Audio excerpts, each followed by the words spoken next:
दोस्तों कहानी शुरू होती है और हम देखते हैं कि पूरी दुनिया में जंग छिड़ चुकी है। इस जंग में सभी देश परमाणु हथियार का इस्तेमाल करते हैं, जिससे होता तो कुछ नहीं बस पूरी दुनिया बर्बाद हो जाती है और सभी इंसान मारे जाते हैं। आगे हम देखते हैं कि इस बर्बाद दुनिया में सिर्फ 3 ही इंसान जिंदा बचे थे और ये तीनों एक सुनसान जगह पर बेहोश पड़े हुए थे। तभी उनमें से एक लड़की को होश आता है जिसका नाम शातिर शीला था। वो होश में आते ही जोर से चिल्लाने लगती है क्योंकि वो इस भीड़ को देखकर काफी डर गई थी और उसे यहाँ पर दूर दूर तक कोई भी नजर नहीं आ रहा था। उसे बस ये याद था कि वो कल रात को अपने बॉयफ्रेंड पप्पू पाइथन के साथ एक पार्टी में थी, लेकिन वो वहाँ से यहाँ पर कैसे पहुँची इसके बारे में उसे कुछ नहीं पता था। अब वो खड़ी होती है और अपने आसपास देखने लगती है। तभी उसकी नजर अपने बॉयफ्रेंड पप्पू पाइथन पर पड़ती है जो कि थोड़ी ही दूर बेहोश पड़ा हुआ था। वो जैसे ही उसके पास जाती है तभी पप्पू पाइथन को भी होश आ जाता है। पप्पू पाइथन इस नई जगह को देखकर हैरान हो जाता है, पर जब वह शातिर शीला को देखता है तो वह बहुत खुश होता है क्योंकि कल रात वो दोनों एक पार्टी में थे और पार्टी के बाद उनका मजदूरी करने का प्लान था। लेकिन तभी वहाँ पर एक धमाका हुआ और ये दोनों यहाँ पर पहुँच गए। उनको ये तो नहीं पता था कि वो दोनों यहाँ पर कैसे पहुँचे, लेकिन एक दूसरे को जिंदा देखकर वो दोनों बहुत खुश थे। आगे उन दोनों की नजर तीसरे बेहोश आदमी पर पड़ती है जिसका नाम बरमूडा बुरकुमार था। फिर देखते ही देखते बरमूडा को भी होश आ जाता है और इस नई जगह को देखकर वो भी हैरान हो जाता है, लेकिन फिर अपने आप को जिंदा पाकर वो बहुत खुश था। अब इस जगह को देखकर वो तीनों समझ चुके थे कि पूरी दुनिया खत्म हो चुकी है और पूरी दुनिया में सिर्फ वो ही तीनों जिंदा बचे हैं। थोड़ी देर बाद वो तीनों आगे बढ़ने लगते हैं ताकि वो लोग रहने की कोई जगह ढूंढ सके। साथ ही भूख और प्यास की वजह से भी वो तीनों बहुत परेशान थे। अब काफी देर चलने के बाद वो तीनों एक समुद्र के पास पहुंच जाते हैं, जिसे देखकर वो तीनों बहुत खुश होते हैं क्योंकि अब मछलियाँ खाकर वो अपनी भूख मिटा सकते थे। अब पहले तो वो तीनों समुद्र में जी भर कर नहाते हैं और फिर किनारे पर आराम करने लगते हैं। इसके बाद वो जैसे ही वापस जाने लगते हैं तभी उन्हें किनारे पर बहुत सारे केकड़े दिखाई देते हैं। अब उन केकड़ों को देखकर बरमूडा बुरकुमार खुश हो जाता है क्योंकि उसे खाने में केकड़े बहुत अच्छे लगते थे, पर वही शातिर शीला और पप्पू पाइथन ने कभी भी केकड़े नहीं खाए थे, इसलिए वो दोनों उन केकड़ों को देखकर घबरा जाते हैं। अब इससे पहले कि शातिर शीला किनारे से दूर जा पाती तभी उसके पैर पर एक केकड़ा काट लेता है। वहीं ये देखते ही बरमूडा बुरकुमार जल्दी से उस केकड़े को मार देता है और फिर उसे खाने लग जाता है। उधर शातिर शीला एक तरफ बैठकर अपना पैर देखने लगती है। तभी उसे दर्द से परेशान देखकर बरमूडा बुरकुमार उसके पास आता है और तुरंत उसके कपड़े फाड़कर एक पट्टी उसके पैर पर बांध देता है, जिसके थोड़ी देर बाद शातिर शीला का दर्द कम हो जाता है। इसी बीच बरमूडा बुरकुमार उसकी चूचियां देखने लगता है जो देखकर उसका औजार पूरा तन जाता है। उधर भूख से परेशान पप्पू पाइथन के पास और कोई रास्ता ना होने की वजह से वो भी उन केकड़ों को उठाकर खाने लगता है। दूसरी तरफ बरमूडा बुरकुमार शातिर शीला के बदन को छूने लगता है जिससे शातिर शीला गर्म हो जाती है और तभी बरमूडा बुरकुमार उसके खेत में खटर खटर खटर खटर अपना ट्रैक्टर चलाने लगता है। थोड़ी देर बाद वो तीनों फिर से आगे बढ़ने लगते हैं ताकि वो लोग रहने की कोई जगह ढूंढ सके। थोड़ी देर चलने के बाद उन्हें एक घर नजर आता है। वो तीनों जल्दी से उस घर में आते हैं, लेकिन अंदर आकर वो देखते हैं कि इस घर में ना तो पीने का पानी था और ना ही खाने की कोई चीज पड़ी थी। पूरे घर में कोई इंसान भी नहीं था, बस एक कुत्ता था जो छुपकर उन्हें ही देख रहा था। आगे जैसे ही वो तीनों घर से बाहर आते हैं तो उनकी नजर उसी कुत्ते पर पड़ती है जो उन्हें छुपकर देख रहा था। तभी वो कुत्ता उन्हें देखकर भौंकने लगता है, जिसे देखकर वो तीनों समझ जाते हैं कि वह उन्हें कुछ दिखाना चाहता है, इसलिए वो तीनों उसके पीछे पीछे जाने लगते हैं। अब काफी देर चलने के बाद वो तीनों एक हरी भरी जगह पर पहुंच जाते हैं। उस जगह को देखकर वो तीनों बहुत खुश होते हैं क्योंकि वहाँ पर खाने पीने की बहुत सी चीजें थी। वहाँ खाने के लिए कई तरह के फल थे और पीने के लिए साफ पानी भी था। कहा जा सकता है कि जिंदगी जीने के लिए यहाँ पर सब कुछ मौजूद था, इसलिए वो तीनों यहीं पर रुकने का फैसला कर लेते हैं। थोड़ी देर बाद रात हो जाती है और वह तीनों आग जला लेते हैं और उसके पास बैठकर फल खाने लगते हैं। वो कुत्ता भी उसी जगह पर घूम रहा था और उसने अभी अभी एक खरगोश का शिकार किया था।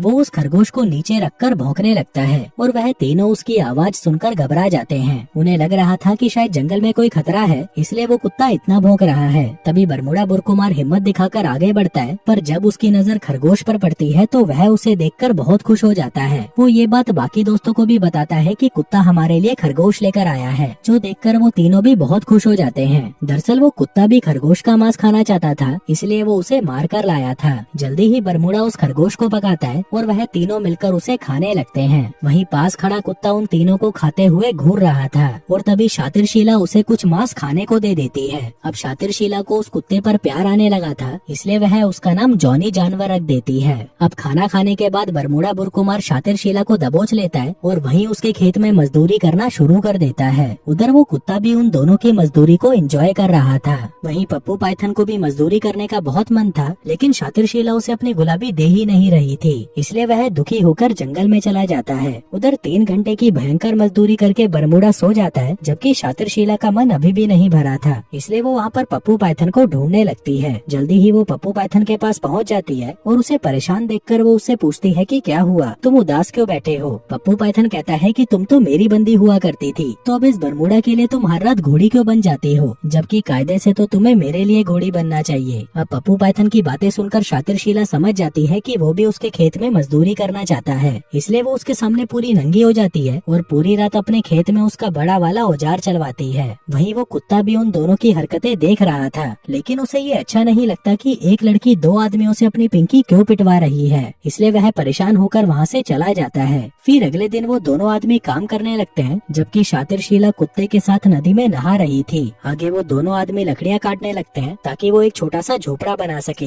वहीं शातिरशीला उस कुत्ते के साथ जंगल में घूमने निकल जाती है। इसी बीच वह कुछ फल देखकर उसे खाने लगती है, जबकि वो कुत्ता एक खरगोश के पीछे लग जाता है। दरअसल वो फिर से उस खरगोश का मांस खाना चाहता था, इसलिए वो जल्दी ही उसे मार देता है। आगे वो तीनों उस खरगोश को पकाकर खाने लगते हैं। हम देखते हैं कि उन तीनों की जिंदगी आराम से कट रही थी। वो तीनों बस दिन भर खाते पीते और रात को मजदूरी करते थे और ऐसे करते करते कुछ साल यूं ही गुजर जाते हैं। हम देखते हैं कि उन तीनों के कपड़े फट चुके थे और वो लोग नंगे पुंगे यूं ही इधर उधर घूमते रहते थे। इसी बीच जब उनका मजदूरी का मन करता तो वो शातिरशीला को कहीं भी पकड़कर लपेट देते। वो तीनों यहाँ पर रहते रहते जंगली बन चुके थे। वो किसी आदि मानव की तरह जानवरों का शिकार करते और उन्हें पकाकर खा जाते। फिर ऐसे ही एक रात जब शातिरशीला मछली पका रही थी, इसी दौरान पप्पू पाइथन एक मरा हुआ हिरण उसके पास लेकर आता है। वहीं शातिरशीला को हिरण का मांस बहुत पसंद था, इसलिए वह उसको देखकर खुश हो जाती है। दरअसल पप्पू पाइथन ने बहुत ही मुश्किल से उस हिरण का शिकार किया था। वहीं बरमूडा बुरकुमार हिरण को देखते ही उस पक्षी को दूर फेंक देता है, जिसको वो कुत्ता मारकर उनके लिए लाया था। जल्दी ही वो तीनों उस हिरण का मांस पकाकर खाने लगते हैं। तभी वो कुत्ता भी उनके पास खाने के लिए आता है, लेकिन वो दोनों उसे गालियां देकर भगा देते हैं। अब खाना खाने के बाद शातिरशीला उनके बनाए हुए झोपड़े में चली जाती है। वहीं पप्पू पाइथन जब उसके पीछे जाने लगता है, तभी बरमूडा बुरकुमार उसे रोक देता है। कहता है कि आज उसके खेत में पहले मैं मजदूरी करूंगा। पप्पू पाइथन कहता है कि नहीं, आज मुझे पहले करना है, लेकिन बरमूडा बुरकुमार जिद पर अड़ जाता है और कहता है कि चलो इसका फैसला हम लड़कर कर लेते हैं। अब ये सुनते ही पप्पू पाइथन की फट जाती है, इसलिए वह बरमूडा बुरकुमार को अपना पसंदीदा चाकू निकाल कर देता है और कहता है कि भाई प्लीज मुझे पहले जाने दो। अब उस चाकू को लेकर बरमूडा भी खुश हो जाता है और वह पप्पू पाइथन को पहले अंदर जाने देता है। अब पप्पू पाइथन झोपड़े में जाता है, जहाँ पर शातिरशीला घोड़ी बनकर पहले से ही उसका इंतजार कर रही थी। वहीं बाहर बरमूडा बुरकुमार उस कुत्ते को डराकर वहाँ से भगा देता है। अगली सुबह शातिरशीला नदी में नहाने लगती है और वहीं वो कुत्ता भी दूर खड़े उसे देख रहा था।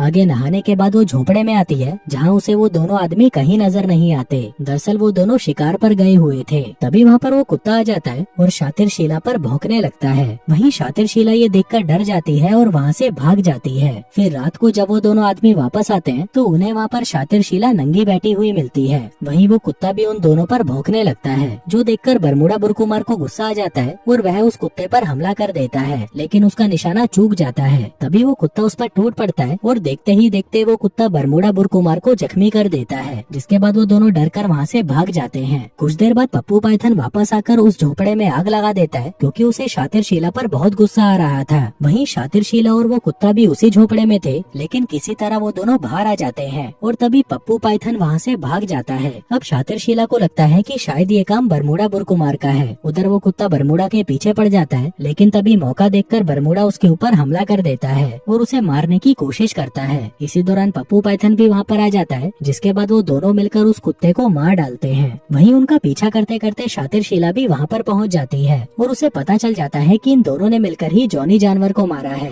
यह देखकर वो बहुत ज्यादा डर जाती है और वहाँ से भाग जाती है। उधर पप्पू पाइथन उसे रोकने की कोशिश करता है, लेकिन तब तक शातिरशीला जंगलों में कहीं गायब हो चुकी थी। फिर अगली सुबह बरमूडा बुरकुमार शातिरशीला को पकड़ लेता है। वो उसके खेत में मजदूरी करने ही वाला था कि तभी पप्पू पाइथन आकर उसे रोक लेता है, जिसके बाद उन दोनों के बीच में घमासान लड़ाई होती है और इस लड़ाई में पप्पू पाइथन बरमूडा बुरकुमार को मार डालता है। फिर कहानी के अंत में हम देखते हैं कि अब इस धरती पर शातिरशीला और पप्पू पाइथन ही बचे थे और अब वो दोनों खुशी खुशी अपनी जिंदगी एक साथ बिताने लगते हैं। और दोस्तों, इसी के साथ ही ये कहानी यहीं खत्म हो जाती है।